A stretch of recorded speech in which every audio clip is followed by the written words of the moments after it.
그날도 통장에 남은 돈은 12만 원이었죠. 전기요금 자동이체가 거절됐고요. 그렇게 은행을 찾았다가 제가 만든 적 없는 아주 이상한 통장을 발견하게 된 겁니다. 그 통장은 그날 이후 제 삶을 완전히 바꿔놓았습니다.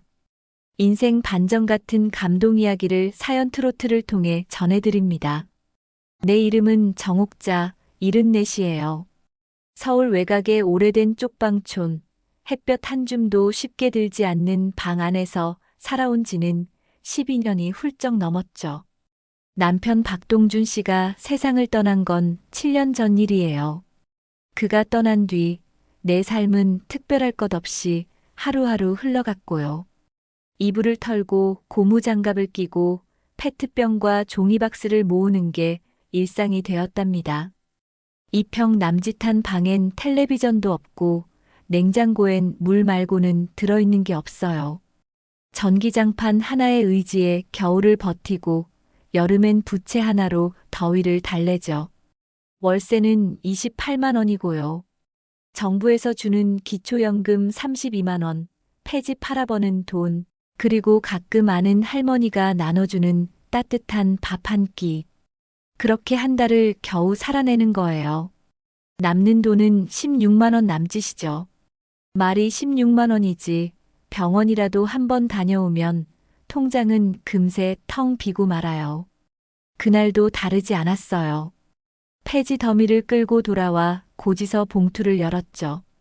손에 쥔 공과금 고지서가 벌겋게 물들어 있었어요. 연체된 전기요금 고지서였죠. 단전 예정이라는 문구가 빨갛게 박혀 있었고 그 문장이 가슴을 쿡 찔렀습니다. 전기요금은 늘 자동이체로 나가던 통장에서 빠져나가곤 했어요. 몇 년간 잔액 부족으로 빠져나가지 않은 적도 없었고요.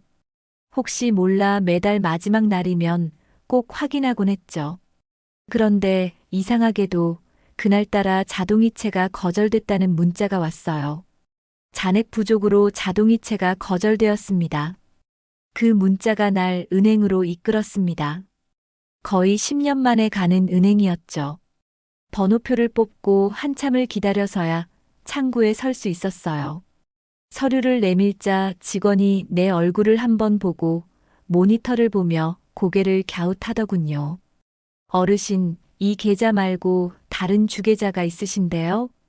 나는 어리둥절했어요. 다른 계좌요?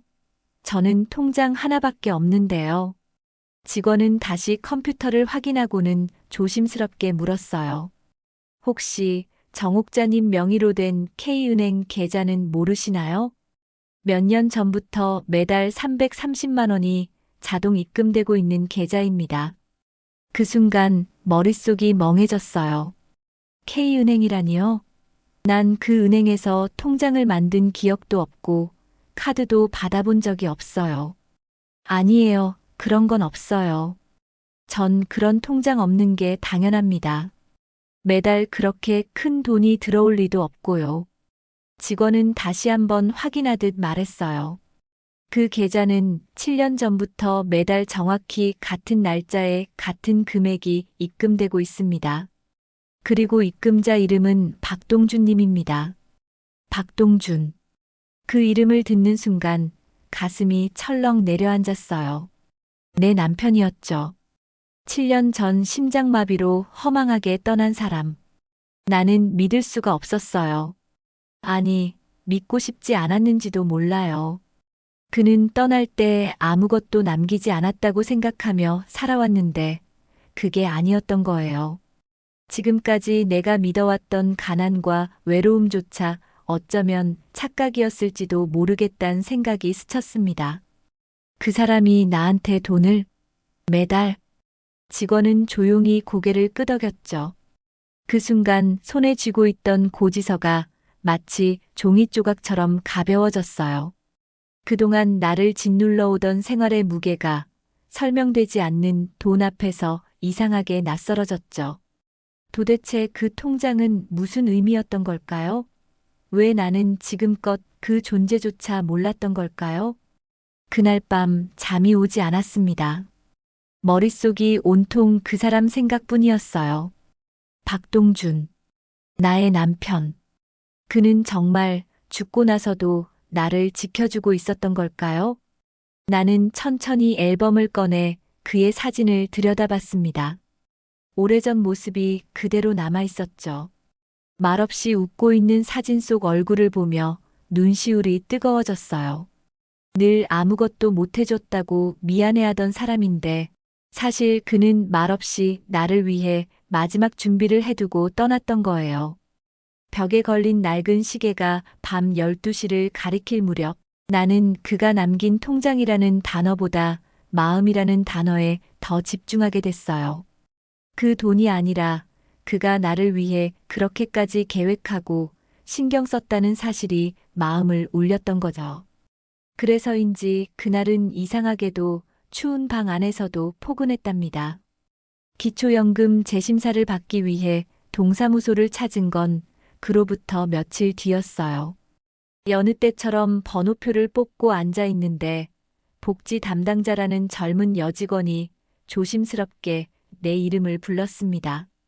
그녀는 환한 얼굴로 인사를 건넨 뒤 컴퓨터 화면을 바라보며 뭔가를 확인하더군요.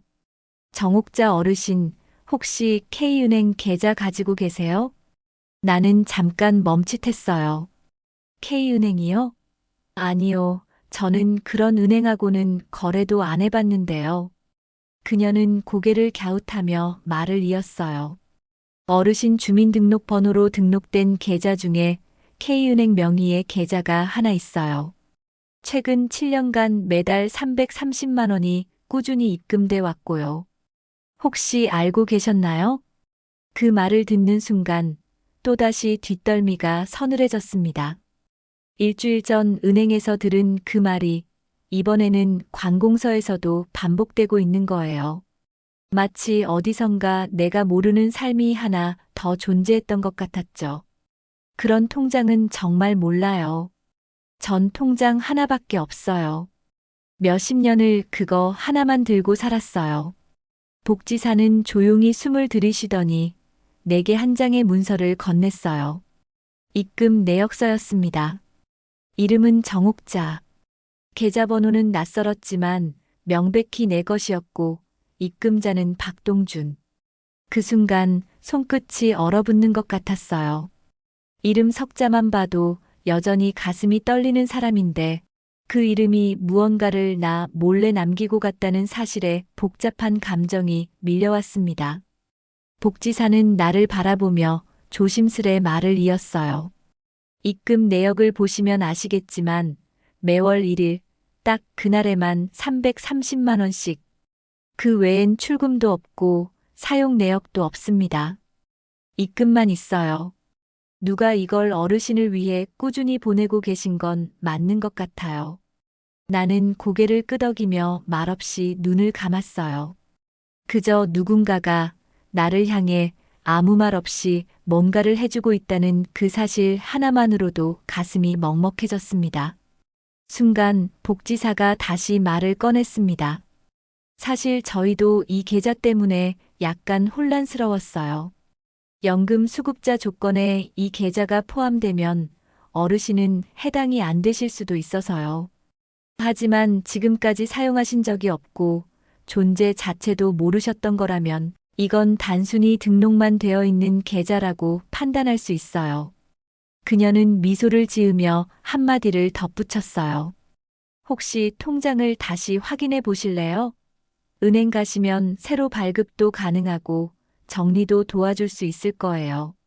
나는 고개를 끄덕였고 다시 그 은행으로 발길을 돌리기로 마음먹었습니다. 도대체 남편은 무슨 생각으로 이런 통장을 만든 걸까? 왜 내게 한마디도 하지 않고 떠난 걸까? 창밖을 보니 바람이 불고 있었어요. 나뭇잎이 흔들리는 소리가 오래전 남편의 콧노래처럼 들려왔죠. 복지사에게 감사 인사를 건네고 나서도 한동안 나는 자리에 앉아 멍하니 창밖만 바라봤어요. 혹시 그 사람은 내가 이런 날이 올 걸 알고 있었던 건 아닐까? 내 삶이 언제든 다시 벼랑 끝으로 떨어질 수 있다는 걸, 그 누구보다 잘 알고 있었던 게 아닐까 싶었죠. 결국 나는 다시 은행으로 향했습니다. 그 통장이 내 것이 맞는지, 정말로 그 사람이 남긴 마지막 선물인지 확인하고 싶었어요. 아니, 어쩌면 바랐는지도 모르겠습니다. 그가 떠난 이후에도 아직 내게 전해지지 않은 그의 마음이 남아있기를요. 은행 문을 다시 들어선 건 며칠 뒤였어요. 그날은 유난히 햇살이 따뜻했지만 내 마음은 여전히 얼어붙어 있었죠. 지점 내부는 조용했고 천천히 창구 앞에 앉은 나는 조심스레 직원에게 말을 꺼냈어요. 며칠 전 제가 확인한 통장 말인데요. 그게 정말 제 이름으로 된 게 맞을까요?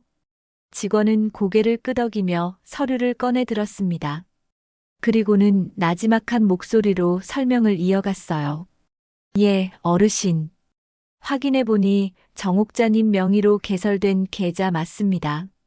개설일은 2016년 2월 1일 이 지점에서 개설되었고요. 매달 1일 330만 원씩 입금이 되어 왔습니다.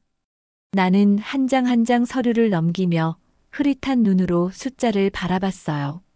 금액은 항상 같았고 날짜도 틀림이 없었어요. 하지만 무엇보다도 눈에 들어온 건 입금자 성명이었죠. 박동준. 사람 이름 하나가 이렇게 무겁게 느껴지긴 처음이었습니다. 그는 떠났지만 이름은 그대로 남아 있었어요. 무언가를 전해주려는 듯 말이에요. 직원은 이어서 설명했습니다. 입금 내역을 보면 보험금 일부가 일정 계좌로 들어온 뒤 다시 자동이체로 이 계좌로 이동되도록 설정되어 있습니다. 그리고 임대 수익도 매달 같은 방식으로 들어오고 있고요. 그 두 계좌를 통합해서 매달 이곳으로 보내는 구조로 되어 있었습니다. 나는 놀라움을 감추지 못했어요. 남편이 그런 걸 계획하고 준비했다는 사실 자체가 믿기지 않았습니다. 그는 생전에도 조용하고 과묵한 사람이었거든요. 말없이 행동으로만 보여주는 그런 사람이었죠. 마지막까지도 그는 말 대신 이 통장을 남긴 거였어요. 생전에 그는 늘 이렇게 말하곤 했어요. 나는 돈이 없어도 괜찮아. 하지만 당신이 아프거나 힘들 땐 내가 곁에 있어야 하잖아. 그 말이 이제야 진심으로 다가왔어요. 그는 자기 죽음 이후를 걱정하고 준비했던 겁니다. 나 혼자 살아갈 시간을 그가 대신 계획해둔 거예요. 떠나면서도 그 마음만큼은 남기고 싶었던 거겠죠. 창구 직원이 마지막으로 말했다죠. 어르신, 지금까지 단 한 번도 이 통장에서 출금된 내역이 없어요. 어르신께서 전혀 모르고 계셨으니까요. 이제 새 통장을 발급해 드릴게요. 이 통장은 정옥자님 명의이고 이 돈 역시 모두 정식 자산입니다. 나는 손끝으로 통장 표지를 어루만졌어요. 진한 남색 커버 위에 금빛 글씨로 새겨진 내 이름이 선명했어요. 그 순간 그 사람 손길이 느껴졌습니다. 마치 그가 곁에 와서 이제 괜찮아라고 말해주는 것 같았죠. 그리고 그렇게 나는 통장을 품에 안고 은행을 나섰습니다. 몇 걸음 걷자 갑자기 눈물이 났어요. 조용히 흘러내리는 눈물은 아마도 고마움이었을 거예요. 슬픔보다는 따뜻함에 가까웠죠. 거리엔 봄바람이 불고 있었어요. 횡단보도 신호를 기다리며 나는 혼잣말처럼 중얼거렸어요. 당신 정말 대단한 사람이었네. 박동준. 그는 세상을 떠났지만 사랑은 남겨졌습니다. 매달 330만 원이라는 돈보다 더 큰 건 바로 그 마음이었어요. 그가 떠나기 전 마지막까지 준비했던 사랑. 그건 이제 내 손 안에 있었고요. 나를 지켜주는 무언의 편지처럼 느껴졌습니다. 그날 저녁 나는 오래된 노트 하나를 꺼냈어요. 그리고 이렇게 적었습니다. 2023년 10월 3일 남편의 마지막 편지를 받았습니다. 7년 만에 통장이라는 이름으로 사랑이라는 뜻으로 통장 잔고를 확인한 순간 나는 그 자리에 한참을 서 있었어요. 직원이 조심스레 물었죠. 괜찮으시냐고. 나는 고개를 끄덕였지만 사실 그 순간 내 마음은 세상의 소음이 모두 꺼진 듯 조용했어요. 3,498만 원. 아니, 3억 4,980만 원이 내 이름으로 조용히 단 한 번의 소리도 없이 들어와 있었던 거죠. 7년 동안 매달 330만 원씩 이자가 붙은 금액까지. 나는 정말 이 돈이 현실인지 꿈인지 분간이 되지 않았어요. 어떻게 이럴 수가 있을까요? 남편이 세상을 떠난 지 7년인데 그 돈이 지금까지도 들어오고 있었다는 게 말이 되나요? 누군가가 잘못된 계좌에 송금을 한 것도 아니고 실수로 연결된 것도 아니었어요. 그건 철저하게, 고요하게 준비된 구조였답니다. 그 계좌는 말 그대로 숨겨진 통장이었어요. 내 이름으로 개설돼 있었지만 카드도 없고 문자 알림도 없고 출금 내역조차 없었죠. 은행 직원의 설명에 따르면 남편은 통장 개설 당시 직접 비밀번호를 입력하고는 카드 발급을 거부했답니다. 이후 어떠한 편의 기능도 신청하지 않았고요. 그분이 말씀하셨어요. 자신이 없으면 이 돈도 사라져야 한다고요. 혹시라도 부당한 접근이 있을까 걱정된다고 하셨죠. 대신 꼭 필요한 날이 오면 아내에게 이 계좌가 닿게 해달라고요. 그 말을 들으니 왈칵 눈물이 쏟아졌어요. 남편은 죽음보다 더 확실한 미래를 준비해 둔 거였어요. 내가 어려움에 처할 것이란 걸 알고 있었던 거예요. 그리고 그 순간이 오기 전까지는 절대 이 돈을 쓰지 못하게 막아뒀던 거죠. 왜 그가 생전에 그토록 단정하게 죽음을 준비하고 이런 방식으로 마음을 숨겼는지 이제야 조금 알 것도 같았어요.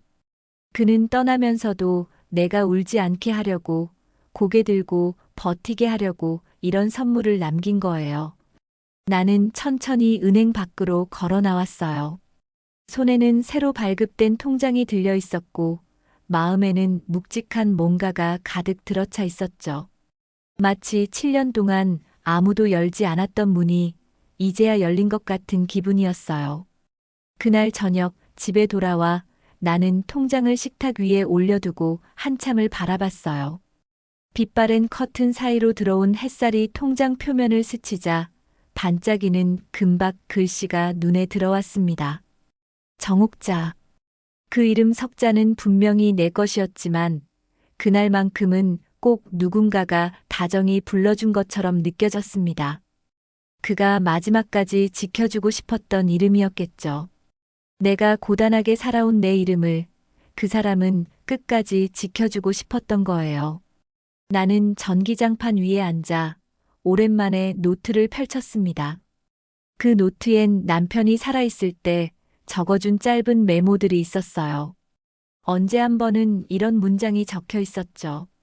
살아남는 건 당신이야. 나는 가지만 당신은 살아야 해. 그리고 버티는 게 아니라 사라지는 하루였으면 좋겠어. 그 한 문장을 읽으며 나는 조용히 웃었어요. 그 사람은 결국 내가 버티는 인생이 아니라 사라지는 인생을 살게 해준 거예요. 내일은 통장 정리를 위해 다시 은행을 들를 예정이에요. 그 통장 안에는 돈만 들어있는 게 아니니까요. 시간이 들어있고 그 사람의 숨결과 준비가, 마음과 신념이 들어있으니까요. 나는 이제 그것을 꺼내서 써야겠어요. 단순히 현금으로 쓰는 게 아니라 내 삶을 다시 써내려가기 위해서요. 이제 겨울이 지나고 있네요. 아침 바람이 조금은 부드러워졌어요.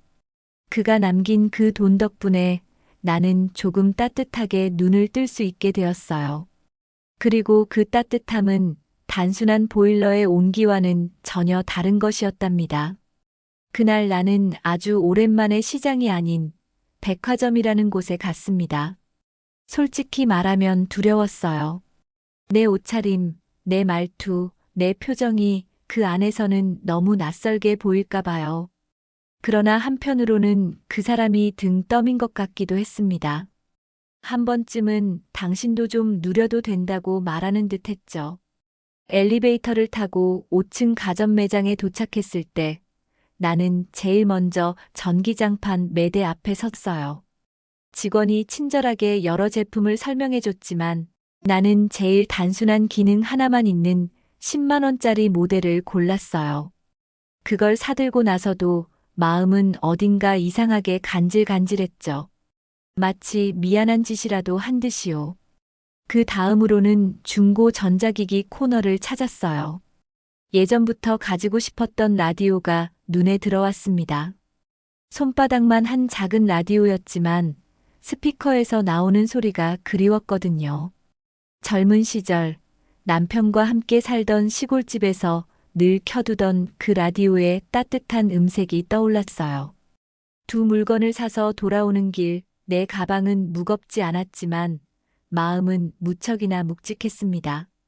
나는 집에 도착하자마자 전기장판을 펴고 라디오를 틀었어요. 그리고 그 위에 통장을 조심스레 올려놓았죠. 마치 그 사람을 다시 초대한 것처럼요. 라디오에서는 김광석의 바람이 불어오는 곳이 흘러나왔고 그 노래를 들으며 나는 눈을 감았어요.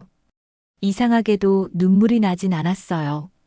오히려 마음이 고요했고 따뜻했어요. 내가 그토록 원하던 평온이었죠. 통장을 들여다보며 문득 이런 생각이 들었습니다. 이건 단순한 은행 기록이 아니구나. 이건 그 사람이 나에게 남긴 유언이자 약속이자 위로라는 걸요. 매달 330만 원이라는 숫자는 내가 버티라고 준 게 아니라 살아도 된다는 허락처럼 느껴졌어요. 그래서 나는 처음으로 용기를 냈습니다. 통장에 적힌 잔액을 보며 앞으로 남은 날들을 조금은 다르게 살아야겠다는 생각이 들었거든요. 밥값을 아끼기 위해 하루에 한 끼만 먹던 습관도, 불을 아껴 켜던 버릇도 이제는 조금씩 바꿔보기로 했습니다. 남편이 원했던 건 내가 그렇게 아끼며 마르듯 사는 게 아니었을 테니까요. 다음 날 아침 평소보다 조금 더 일찍 눈을 떴습니다. 전기장판 덕분인지 몸이 가뿐했어요. 라디오에서 흘러나오는 뉴스 소리를 들으며 나는 거울 앞에 서서 머리를 곱게 빗었죠. 그리고 지난 7년간 하지 않았던 화장을 살짝 해봤어요. 입술에 연한 분홍빛을 얹자 거울 속에 있는 사람이 조금은 낯설면서도 반가웠어요. 그날은 특별한 날이 아니었지만 나는 특별한 하루를 살았다고 느꼈습니다. 그 이유는 단 하나. 내 손에 쥐어진 그 통장이 단순한 돈이 아니기 때문이죠. 그건 나를 향한 마음의 증명이었고 그 마음이 내 하루를 바꾸기 시작한 거예요. 오후에는 근처 공원에 나갔어요. 따뜻한 커피 한 잔을 사서 벤치에 앉아 있으니 햇살이 부드럽게 등을 감싸더군요. 나는 통장을 꺼내 조용히 무릎 위에 올려놓았습니다. 그리고 속삭였어요. 동준 씨, 고마워요. 당신 덕분에 나 오늘 많이 웃었어요. 그 순간 눈앞으로 한 아이가 비눗방울을 불며 지나갔습니다. 투명한 공기 속을 둥둥 떠다니는 비눗방울처럼 나의 하루도 그렇게 가볍고 반짝였어요. 집에 돌아온 나는 작은 다이어리 한 구석에 짧게 적었어요. 통장 속엔 숫자보다 더 큰 게 들어있었다. 사랑, 위로, 그리고 살아도 된다는 허락. 이제 나는 안다. 살아있다는 건 누군가 날 기억해주는 것의 또 다른 말이라는 걸. 그날 이후 나는 통장을 꺼낼 때마다 단순히 돈을 확인하려는 것이 아니었어요. 내 삶의 의미를 다시 바라보는 시간이 되었거든요. 숫자가 아니라 그 사람의 손글씨처럼 느껴졌고 그 안에는 매달 한 통씩 배달된 마음이 담겨 있었죠. 며칠 전 나는 다시 동사무소를 찾았어요. 이번엔 기초연금 상담이 아니라 내가 가진 것을 누군가와 나누고 싶어서였어요. 담당 복지사에게 조용히 말을 꺼냈죠. 저 매달 들어오는 돈이 있어요. 그중 20% 정도는 어린 친구들한테 쓰고 싶어요. 학교 못 가거나 책 못 사는 아이들 있잖아요. 그런 친구들에게요. 복지사는 조금 놀란 표정이었어요. 그러고는 곧 고개를 숙여 깊게 감사 인사를 전했죠. 하지만 나는 손사래를 쳤어요. 고맙긴요. 제 돈도 아니에요. 남편이 저보다도 오래된 사랑이 남긴 거니까요. 저는 그저 전달하는 거예요. 기부는 거창하지 않았어요. 큰 기부처도 아니고 지역 아동센터에 매달 장학기금으로 66만 원이 자동이체 되도록 설정했죠. 처음 자동이체 버튼을 누르던 날 손끝이 살짝 떨렸어요. 그런데 이상하게도 그날 밤은 마음이 아주 편안했습니다. 내가 이제야 진짜로 그 사람에게 받은 것을 세상에 돌려주는구나. 그런 생각이 들었거든요. 그 다음 날 동네 작은 도서관에서 열린 글쓰기 수업에 참여했어요. 대부분 나처럼 머리가 희끗희끗한 어르신들이었고 연필을 잡는 손은 조금 느렸지만 마음은 다들 뜨거웠죠. 나는 내 이야기를 처음으로 누군가에게 말했어요. 7년간 몰랐던 통장이 있었어요. 그런데 그 안엔 사랑이 들어 있었어요. 말을 마친 순간 누군가 조용히 박수를 쳤고 나도 덩달아 눈시울이 붉어졌습니다. 나는 이제야 비로소 삶이라는 걸 말할 수 있게 되었던 거죠. 그날 밤 혼자 방에 앉아 라디오를 들으며 생각했어요. 인생이란 건 누군가 내게 손을 내밀었을 때 내가 또 다른 손을 내미는 과정 아닐까 하고요. 그렇게 이어지는 마음, 그렇게 전해지는 온기. 남편은 내게 그것을 남겼고 나는 또 누군가에게 그것을 건네주려는 것일 뿐이었죠. 봄이 다가오고 있었어요. 겨울 내내 얼어있던 동네 골목에도 이제 꽃봉오리가 보이기 시작했죠. 나는 전보다 조금 더 걸었고 조금 더 웃었어요. 누군가를 도울 수 있다는 사실이 나를 더 생기 있게 만들더군요. 카메라는 천천히 동사무소 창밖을 비췄어요. 창밖엔 봄 햇살이 가득했죠. 그 아래 하얀 머리를 질끈 묶고 걸어가는 정옥자의 뒷모습이 조용히 지나갔습니다. 나는 그날도 통장을 품에 안고 있었어요. 아직도 그 안에 남은 숫자들은 줄어들지 않았지만 내 마음속 사랑은 오히려 더 깊어졌어요. 이제 나는 단순히 받는 사람이 아니라 주는 사람이 된 거예요. 그리고 그건 내 삶에 찾아온 가장 따뜻한 반전이었습니다. 그리고 화면의 마지막 자막이 천천히 떠오릅니다. 죽은 남편이 남긴 건 통장 하나였지만 그 안엔 살아갈 이유가 담겨 있었습니다. 나는 그 사람 덕분에 다시 숨쉬기 시작했어요. 말없이 곁을 지켜주던 사람이 떠난 뒤에도 나는 그렇게 그 사람에게 안겨 있던 거죠. 그리고 이제는 그 품에서 조용히 일어나 내 두 발로 다시 걷기로 마음먹었어요. 그날 이후 나는 매주 목요일마다 도서관 글쓰기 수업에 나갔습니다. 처음에는 조용히 앉아 다른 사람들 이야기를 듣기만 했지만 시간이 흐르자 나도 조금씩 펜을 들기 시작했어요. 남편 이야기, 그 통장 이야기, 내가 몰랐던 7년을 기록하면서 나는 내 마음을 다시 들여다보게 되었죠. 어느 날은 수업이 끝나고 나서 한 아주머니가 내게 다가와 말했어요. 정옥자 어르신, 오늘 글 정말 울컥했어요. 저도 남편이 5년 전에 떠났거든요. 그런데 그 글 들으니까 괜히 마음이 울컥하더라고요. 감사했어요.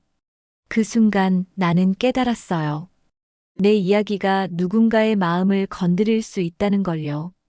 남편이 내게 남긴 통장이 단지 돈이 아니라 이야기의 씨앗이 되었구나 싶었죠. 나는 이 통장을 사랑의 기록이라 부르기로 했어요. 남편이 남긴 마지막 편지이자 내가 다시 세상과 연결된 끈이기도 했으니까요.